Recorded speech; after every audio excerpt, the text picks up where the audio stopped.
Kitchen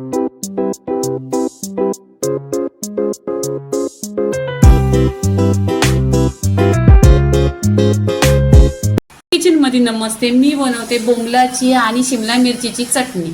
250 ग्राम बोंबील घेतलेले आहेत. ते आहेत ना त्याचं शेपूट कट केलेलं आहे, डोकूल आणि साफ करून घेतलेलं आहे आणि ह्या ना 2 ते 3 पाण्याने स्वच्छ धुवलेलं आहे आणि पाण्यात एक 25 मिनिटं पाण्यामध्ये ठेवायचं, म्हणजे त्याच्यामध्ये माती वगैरे काय असेल ती पूर्णपणे निघून जाईल.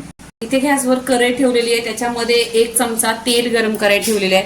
आता 2 ते 3 कट केलेले कांदा आहेत ते टाकायचे. इथे कढीपत्त्याची पाने टाकायची.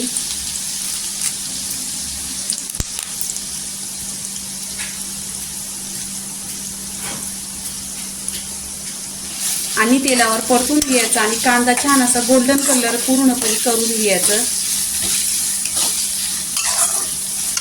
इथे कांदा आहे ना एकदम गोल्डन कलर झालेला आहे. आता आहे ना टोमॅटो टाकायची. इथे मी 4 टोमॅटो घेतलेले कट केलेली आहे.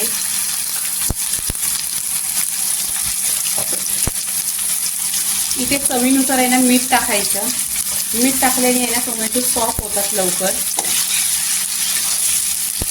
इथे तेलावर परतून घ्यायचा पूर्णपणे टोमॅटोचा पाणी होईपर्यंत.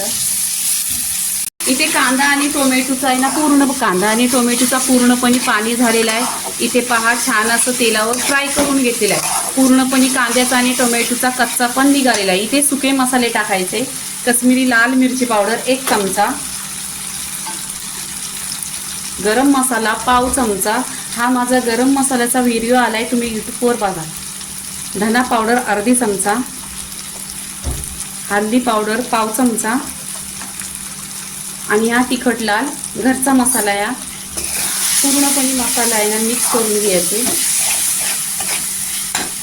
इथे बोंबील आहे ना स्वच्छ धुतलेले आहे, ह्याच्यावर लिंबू पण पिळलेला आहे. मसाल्यामध्ये आहे ना बोंबील परतून घ्यायचं छान असं. इथे अद्रक आणि लसूण 2 चमचा पूर्णपणे मिक्स करून घ्यायचं. आता इथे आहे ना ह्याच्यामध्ये पाणी टाकायचं. पाणी इथे मी गरम केलेलं आहे, कोमट पाणी टाकायचं. मग कोणतीही भाजी असली तरी लवकर होते.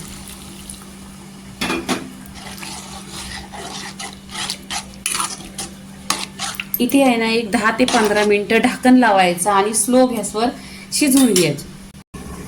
इथे पहा उकली आलेली आहे, म्हणून मी इथे एक शिमला मिरची टाकली, कारण शिमला मिरची लवकर शिजते. आता हे पूर्णपणे मिक्स करायची आणि परत ढाकण लावून ठेवायचं आणि गॅस स्लो करायचा.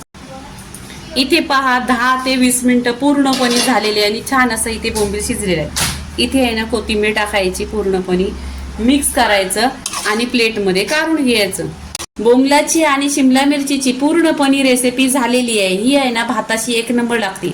लाईक करा, शेअर करा, सबस्क्राईब करा आणि नेहमीच खात राहा. धन्यवाद.